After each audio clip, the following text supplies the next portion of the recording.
Okay, this is MTTCalc, the final project of CS50 Introduction to Programming with Python. In this presentation, I will talk about 4 topics.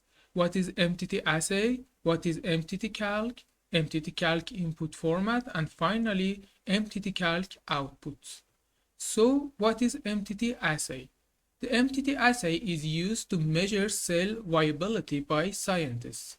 It's based on reduction of a yellow tetrazolium salt or MTT to purple formazan crystals by metabolically active cells. Intensity of purple color is qualified by measuring absorbance at 500 to 600 nanometers using a multiple spectrometer device. So, the more the intensity of purple color, the more cells exist, and the bigger absorbance value will be generated for the well. After knowing what is MTT assay, we can talk about MTTCalc. MTTCalc has 2 tasks.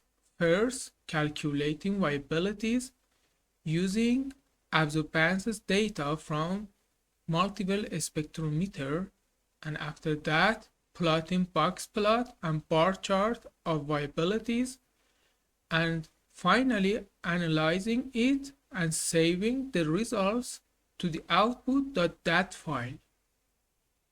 For using MTTCalc, we should know the input format.